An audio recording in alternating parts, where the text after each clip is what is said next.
Ya, shalom Bapak Ibu dan saudara sekalian. Kita jumpa kembali di Realitas Channel episode yang ke-18. Hari ini kita bicara tentang resep umur panjang menurut Alkitab. Ya. Jadi ada resep duniawi untuk umur panjang, tetapi juga ada resep umur panjang menurut Alkitab. Ya. Nah, kalau menurut resep duniawi, kalau umur panjang itu ya tidur yang cukup yaitu 8 jam.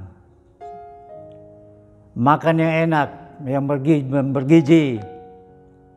Kemudian ya olahraga yang teratur. Ya. Itu cara-cara duniawi.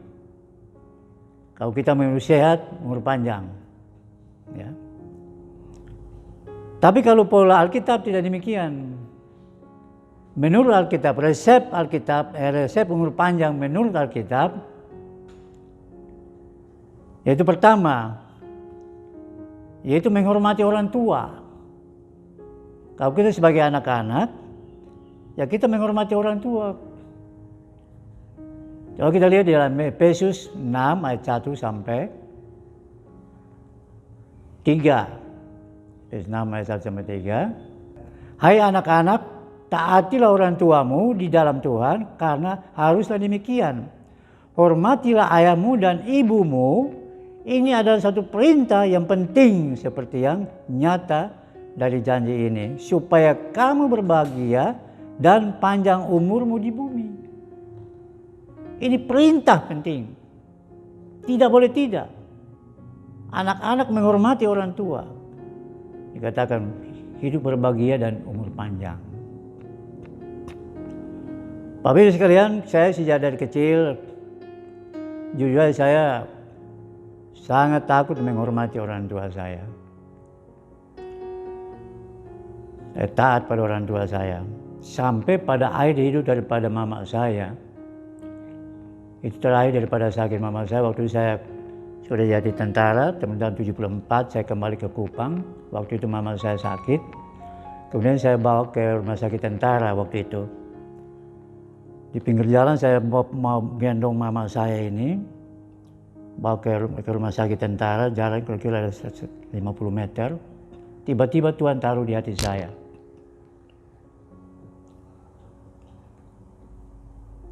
Kalau engkau mau mengasihi orang tuamu selama dia masih hidup. Kalau dia sudah mati, kau tidak bisa menghormati dia lagi. Kau kasih makan enak-enak, kau kasih emas berapa kilo juga enggak. Percuma. Kalau dia sudah mati. Tapi dia selama dia masih hidup, hormatilah. Kasih makan, menyenangkan hati orang tua. Itu saya nangis, saya bilang Tuhan. Terima kasih sampai bopong itu. Sampai saya nangis. Saya nangis depan Tuhan. Itu. Jadi resep umur panjang adalah menghormati orang tua. Amin. Anak-anak, ya saya juga dulu anak-anak. Anak-anak pada saat ini, hormati orang tua. Kalau mau umur panjang, hidup berbahagia, hormati orang tua. Yang kedua yaitu hidup melekat dengan Tuhan. Melekat dengan Tuhan. Ya. Sungguh hatinya melekat kepadaku, maka aku akan meluputkannya. Aku akan membentenginya sebab ia mengenal namaku.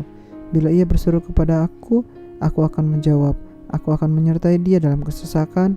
Aku akan meluputkannya dan memuliakannya. Dengan panjang umur akan kukenyangkan dia, dan aku akan kuperlihatkan kepadanya keselamatan daripadaku. Mazmur 91 itu bicara dalam perlindungan Tuhan. Ada 3 poin di situ penting. Pertama, ayat 1 sampai 3 itu bicara tentang itu mengandalkan Tuhan dalam hidup kita. Yang kedua dari ayat 4 sampai ayat 13 itu malaikat Tuhan menjaga melindungi kita. Ayat 91 12, malaikat Tuhan menjaga mengawal kita, melindungi kita.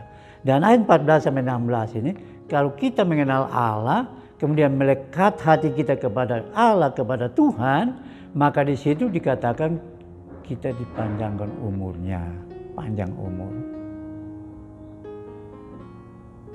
Jadi itu resep panjang umur, melekat dengan Tuhan, mengandalkan Tuhan. Maka Tuhan menjaga. Mazmur 91 menjadi, ada yang mengatakan Mazmur 91 merupakan masker daripada kehidupan kita. Kita dalam lindungan Tuhan. Itu. Jadi kita walaupun malapetaka, penyakit sampar atau malapetaka tidak akan menjamah kita. Di Mazmur 91 itu. Sebab malaikat-malaikatnya akan diperintahkannya kepadamu untuk menjaga engkau di segala jalanmu. Mereka akan menantang engkau di atas tangannya supaya kakimu jangan terantuk kepada batu. Sakit penyakit sampar apapun menyerang pada waktu malam atau di dekat air sebelumnya itu, kita dalam perlindungan Allah, kita tidak akan sakit. Penyakit sampar apapun sekarang corona tidak akan menjamah kita karena kita dalam perlindungan Tuhan. Apalagi kita akrab dengan Tuhan, melekat hati kita pada Tuhan dalam doa, pujian, penyembahan, merenungkan firman Allah, beribadah kepada Tuhan yang setia, umur panjang. Itu kunci yang kedua. Yang ketiga, resep yang ketiga apa? Yaitu takut akan Tuhan.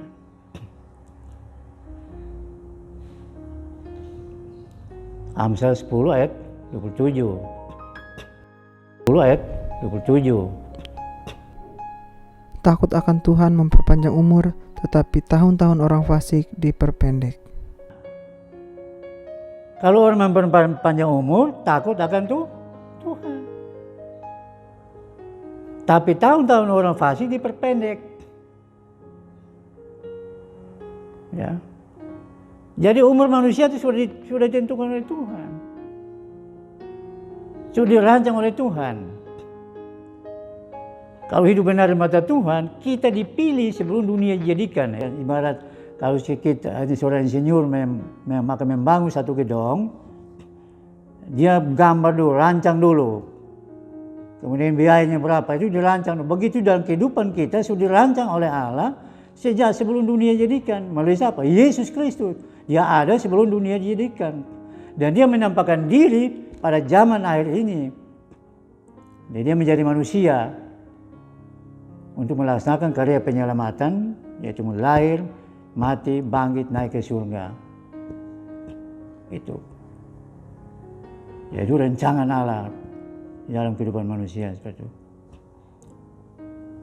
Nah, jadi takut akan Tuhan. Di dalam Mazmur 34 ayat 8, dia juga katakan, malaikat Tuhan berkemah di sekeliling orang-orang yang takut akan Dia, lalu meluputkan mereka. Malapetaka. Dan takut akan Tuhan itu sangat penting dalam kehidupan kita. Amin. Bahkan Raja Salomo sendiri seorang raja yang kaya raya dan dia mempunyai hikmat yang luar biasa, tapi akhirnya dikatakan semuanya sia-sia, kekayaan sia-sia, dia katakan. Tapi pada akhirnya dia bilang semua itu kunci daripada semua itu adalah takut akan. Akhir daripada kata daripada Salomo, ya, akhir daripada semua kata-kata hikmat apa semua, akhirnya dikatakan takut akan Tuhan dan mentaati perintah Tuhan itu. Betapa pentingnya kita harus takut akan Tuhan. Kalau orang sudah nggak takut Tuhan, udah parah. Seenaknya saja dia berbuat dosa, semaunya dia. Berbuat jahat apapun, zina, pesta pora, mabuk, judi, rokok, narkoba dan sebagainya. Itu yang orang sudah nggak takut Tuhan. Tapi yang takut akan Tuhan, menjauhi kejahatan. Ayat 28, ayat 28, dia katakan. Tetapi kepada manusia ia berfirman, sesungguhnya takut akan Tuhan itulah hikmat, dan menjauhi kejahatan itulah akal. Takut akan Tuhan itulah hikmat, dan menjauhi kejahatan itu adalah akal budi. Jadi tahu pentingnya takut akan Tuhan. Bapak Ibu dan saudara sekalian, saya mau katakan, sekarang ini akhir zaman ini berita berita tentang kerajaan Injil kerajaan Allah disampaikan oleh hamba Tuhan, oleh manusia, yaitu intinya pertobatan. Tapi nanti pada waktunya itu pemerintahan Injil kekal itu bukan bertobat lagi, tapi firman-Nya takut akan Tuhan. Itu nanti malaikat Tuhan yang memberitakan Injil kepada bangsa Israel yang keras kepala sampai saat ini tidak percaya Yesus. Dan mereka akan diinjil oleh malaikat. Baru mereka bertobat. Kalau sekarang nggak mau dengar, begitu juga orang Kristen, orang yang sekarang ini diinjili, mau disampaikan berita pertobatan. Ya saya katakan kamu punya telinga tapi nggak mendengar, punya mata tapi nggak melihat. Sekarang ini disampaikan firman Tuhan, mulai bertobat, percaya kepada Yesus supaya diselamatkan masuk surga. Orang mau acuh aja. Nuh waktu itu suruh naik ke gunung, bikin bata di atas gunung 120 tahun. Nuh itu sambil bikin kapal sampai dia bertobat karena tidak lama lagi air bah datang. Tapi manusia acuh tak acuh. Akhirnya apa? Yang selamat hanya Nuh sama keluarganya. Bahkan binatang yang dua pasang, satu pasang. Manusia semua mati binasa. Begitu juga zaman sekarang. Ya, kita ditegur melalui hamba Tuhan, ditegur oleh firman Tuhan, nggak mau dengar. Ditegur melalui keluarga, mungkin anak atau bapak atau ibu atau orang tua, nggak mau dengar. Itu. Dan nanti kedatangan Tuhan nanti ketinggalan. Umur pendek. Karena nggak takut Tuhan. Ya contohnya Raja Hizkia. Waktu Raja Hizkia sakit, Tuhan sudah perintahkan Nabi Yesaya. Saya pergi katakan kepada Raja Hizkia bahwa engkau pasti mati, tidak akan hidup lagi. Sampaikan pesan-pesan kepada keluarga, karena engkau pasti mati, sudah ditentukan oleh Tuhan bahwa dia harus mati. Tapi apa yang dilakukan oleh Raja Hizkia? Dia tidur menghadap ke tembok dan dia menangis dan keluar meratap nangis. Saya pergi, baru di pelataran Tuhan perintahkan kepada Yesaya, kembali katakan kepada Raja Hizkia, aku akan menambahkan usiamu 15 tahun lagi. Dahsyat. Tuhan bisa mati kematian menjadi hidup lagi. Itu dahsyat. Jadi tergantung pada kita juga. Tuhan sudah tentukan kita harus mati. Tapi karena kita bertobat sungguh-sungguh, berbalik dan meratap menangis, Tuhan tambahkan lagi umur kita. Buktinya saya. Harusnya tahun 1988 ini saya sudah tabrakan maut, saya sudah sampaikan. Tapi Tuhan belum kasih kesempatan lagi. Tahun 2008, sakit jantung 5 bulan. Merengek, menangis hadapan Tuhan. Tuhan tambahkan lagi usia. 2018, sakit demam berdarah, tipes. Meratap lagi menangis sama Tuhan. Tuhan panjangkan umur lagi. Sampai saat ini. Ya kalau Tuhan berkenan, bulan Juni saya usia 74 tahun. Ini karena kemurahan Tuhan. Sampai putih rambut ku gendong dia, ku gendong kau. Itu panjang umur. Ya, takut akan Tuhan penting dalam hidup kita. Ya, jadi saya yang kayak takut akan Tuhan. Ya. Dan yang keempat yaitu kalau kita bukan umur panjang saja, tapi kalau kita mau diangkat, Yesus datang pada kali yang kedua supaya kita diangkat, kita masih hidup, ya. Atau kita sudah mati, ya tetap akrab itu, intim dengan Tuhan. Dalam Yohanes 15 ayat 1 sampai 7. Ibaratnya Bapakku adalah pengusahanya, akulah pokok anggur dan kamu adalah ranting-rantingnya. Ranting tidak bisa hidup kalau tidak melekat dengan pohon. Ini kalau ini mati, tapi kalau ini bunga hidup, ya kalau nggak melekat dengan pohonnya mati.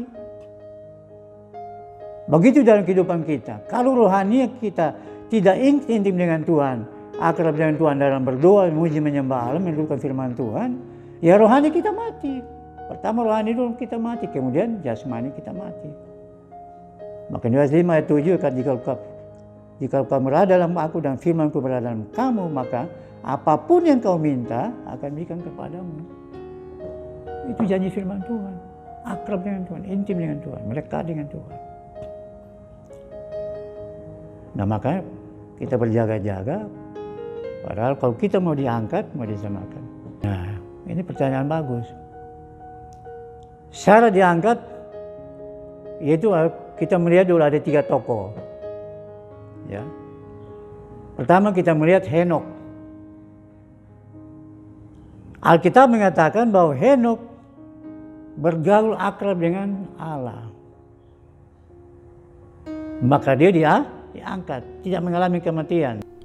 Dan Henokh hidup bergaul dengan Allah selama 300 tahun lagi setelah ia memperanakan Metusela, dan ia memperanakan anak-anak lelaki dan perempuan. Jadi Henokh mencapai umur 265 tahun dan Henokh hidup bergaul dengan Allah. Lalu ia tidak lagi mati sebab ia telah diangkat oleh Allah. Syarat untuk diangkat, tadi syarat panjang, syarat diangkat, ya, pengangkatan bergaul dengan Allah, bergaul akrab dengan Tuhan. Henokh umur 365 tahun.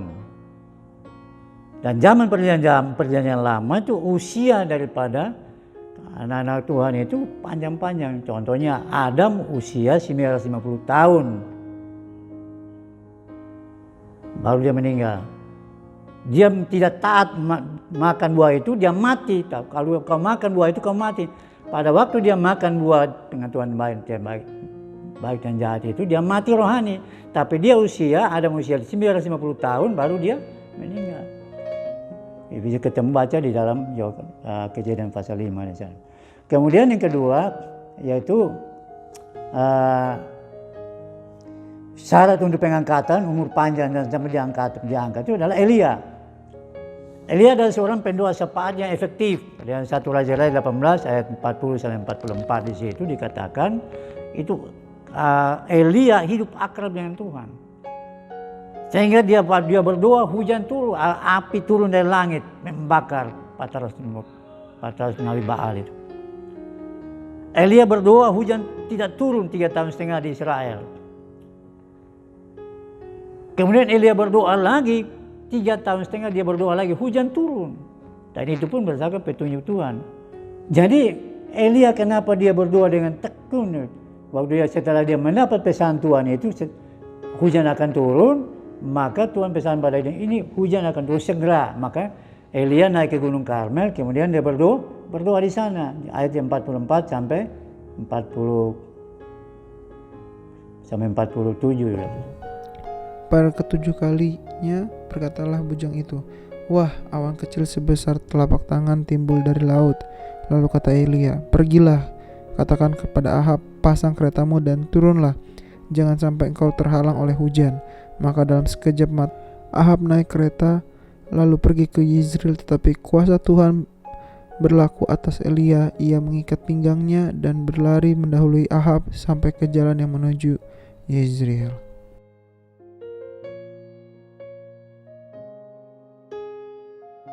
Ya, jadi kalau kita membaca kisah ini, bukan saja Elia itu dia intim dengan Tuhan, akrab dengan Tuhan dan dia tekun dalam berdoa. Kalau Alkitab mengatakan dia pendoa yang efektif. Jadi bukan karena doanya, tapi juga didukung oleh pernyataan Tuhan, yaitu dalam ayat 1 sampai 3 itu 1 Raja 18. Dia sedang mendapat pesan Tuhan ini hujan akan turun. Nah, disitulah baru dia taat, kemudian naik ke Gunung Karmel dan dia berdoa sampai berlutut sampai 7 kali. Disitulah hujan turun. Jadi cara pengangkatan itu akrab dengan Tuhan, berdoa efektif. Dan yang ketiga adalah Yesus. Dia sebagai manusia turun ke dalam dunia, dia akrab dengan Bapaknya dalam doa. Sebagai manusia akrab dengan Bapa. Kenapa dia kata tiap pagi bangun pagi-pagi dia bangun pergi ke tempat yang sunyi dan berdoa di sana. Markus 1 ayat 35. Setelah itu dia masuk dalam pelayanan. Setelah masuk dalam pelayanan, siang hari dia memisahkan diri dan berdoa di sana. Alkitab mengatakan dia tinggalkan orang banyak itu, dia berdoa. Lukas 5 ayat 16. Setelah dia melayani lagi, memberitakan Injil, menyembuhkan orang sakit, mengusir setan. Sorenya menjelang malam dia naik ke bukit dan berdoa lagi di sana. Dalam Matius 14 ayat 22-23. Dan Yesus hidup selaku manusia di dunia dalam pergumulannya, saat-saat pergumulan terakhirnya, dia berdoa di Taman Getsemani. Alkitab mengatakan bahwa Yesus berdoa sungguh-sungguh dan dengan cucuran keringat bercampur darah. Tidak ada satu manusia pun di dunia, bahkan seorang rasul, nabi pun belum pernah saya lihat atau dengar bahwa berdoa sampai bercucuran keringat dan bercampur darah. Tidak hanya aja Yesus. Dan Alkitab mengatakan di Ibrani pasal 5 ayat 7, dia katakan, dia hidup sebagai manusia di dunia. Dia berdoa meratap dan tangis. Meratap dan tangis bukan dosanya, tapi meratap dan tangis karena dosa dunia. Ibrani 5 ayat 7. Dalam hidupnya sebagai manusia, ia telah mempersembahkan doa dan permohonan dengan ratap tangis dan keluh kepada Dia dan sanggup menyelamatkannya dari maut, dan karena kesalehannya ia didengarkan. Jadi Yesus selaku manusia turun ke dalam dunia sebagai manusia Kristus dia berdosa, dia akrab dengan Bapa dalam doa. Itu. Sehingga pada waktunya dia naik ke surga. Itu tokoh yang ketiga. Yang keempat, yang menjadi pertanyaan tadi, apakah kita orang Kristen ini diangkat ke surga? Ya, apakah kita sebagai orang Kristen sekarang ini bisa diangkat ke surga? Alkitab menjawab bahwa kita juga kalau akrab intim dengan Tuhan, bergaul dengan Tuhan, maka kita pasti Yesus datang pada kali yang kedua menjemput kita akan diangkat ke surga. Nah, jadi syarat kita umur panjang yaitu pertama, menghormati orang tua. Kalau mau hidup berbahagia umur panjang, menghormati orang tua. Yang kedua, yaitu hidup hati kita melekat dengan Tuhan, ya, yaitu Mazmur 91 ayat 14 sampai 16, mengenal Allah dan hati kita melekat. Jadi episode yang lalu sudah kata, umatku binasa karena tidak mengenal Allah. Kalau mengenal Allah, siapa Allah kita? Yaitu Yesus Kristus. Dialah Allah yang benar dan hidup yang kekal. Tapi kalau mengenal Dia, percaya kepada Dia, bertobat, dibaptis lahir baru. Dan syarat untuk masuk surga adalah bertobat, dibaptis lahir baru. Saya sudah sampaikan episode yang lalu. Dan yang ketiga yaitu syarat untuk umur panjang, yaitu takut akan Tuhan. Takut akan Tuhan memperpanjang umur, tapi tahun-tahun orang fasik diperpendek. Hidup kita sudah ditentukan oleh Tuhan, sudah dirancang oleh Tuhan. Makanya di Ayub 12 ayat 10 di sana dikatakan, Roh Allah yang membuat aku dan napas Allah yang membuat aku hidup. Kemudian ayat 33 ayat 4 di sana dikatakan, nyawa kita dalam tangan Tuhan. Nyawa kita, napas kita dalam tangan Tuhan. Coba di dalam ayat 33 ayat 4. Jadi bukan nyawa kita di tangan corona, bukan. Orang sekarang lebih takut corona daripada takut Tuhan. Nyawa kita dalam tangan Tuhan. Tuhan menentukan hidup kita, langkah hidup kita. Ayat 33 ayat 4. Roh Allah telah membuat aku dan nafas yang maha kuasa membuat aku hidup. Roh Allah yang membuat dan nafas Allah yang membuat aku hidup. Ayat 10 ayat 12 ayat 10 sini. Jelas sekali. Ayat 12 ayat 10. Bahwa di dalam tangannya terletak nyawa segala yang hidup dan nafas setiap manusia. Tangan Tuhan terletak nyawa segala yang hidup dan napas semua yang hidup. Bukan nyawa kita, napas kita di tangan corona, bukan. Maka sekarang orang lebih takut hantu daripada Tuhan. Tuhan dianggap hantu, hantu dianggap Tuhan.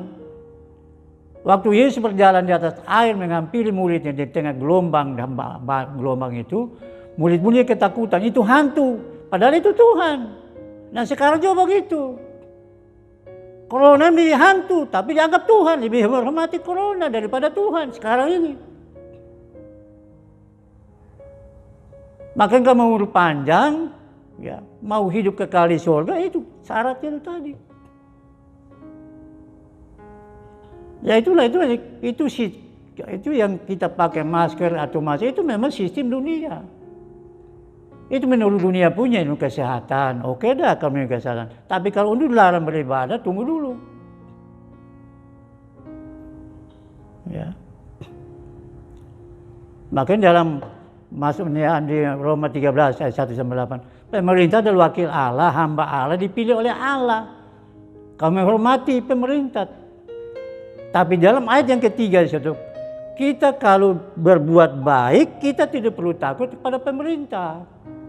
Nah, saya mau tanya, kita beribadah takut beribadah kita berbuat baik atau berbuat jahat? Kita berbuat baik kan, kita beribadah, berdoa untuk bangsa dan negara ini, bagi dunia, bagi keluarga kita, bagi gereja-gereja supaya diberkati, umur panjang diberkati. Nah kalau kita dilarang beribadah, bagaimana? Alkitab mengatakan Keluaran 15 ayat 26. Jikalau kamu mentaati perintah-perintahku, ketetapan-ketetapanku, maka aku tidak akan menimpakan penyakit manapun kepada Mesir. Sebab aku Tuhan yang menyembuhkan. Kamu katakan hari, obat-obat, dokter, sarana dan prasarana, tapi Tuhan yang menyembuhkan. Berikutnya Keluaran 23-25. Kamu harus beribadah kepadaku, kata Tuhan. Bukan kata saya, bukan. Kamu harus beribadah kepadaku, maka aku memberkati roti makanan dan air minumanmu. Dan aku menjauhkan penyakit dari tengah-tengahmu. Ini firman Tuhan. Ya. Jadi kita taat kepada perintah Tuhan. Alkitab firman Allah adalah otoritas yang tertinggi daripada sistem pemerintahan dan di dunia ini. Firman Allah otoritas yang tertinggi. Institusi kerajaan Allah itu dalam Matius 5 sampai Matius 7. Itu institusi kerajaan Allah. Di atas institusi dunia ini. Undang-Undang Dasar 45. Jadi firman Allah otoritas yang tinggi. Institusi kerajaan Allah Matius 5 sampai Matius. Berbahagialah orang yang rendah hati. Jadi, berbahagialah orang lapar dan haus akan kebenaran. Kalian mewarisi kerajaan Allah. Dan ada berbahagia, ada 7 ucapan berbahagia di situ. Itulah institusi kerajaan Allah. Firman Allah. Maka resep umur panjang. Ada tadi saya katakan, akan resep untuk diangkat. Itu tadi. Mari kita menghormati orang tua, kemudian hati kita melekat dengan Tuhan.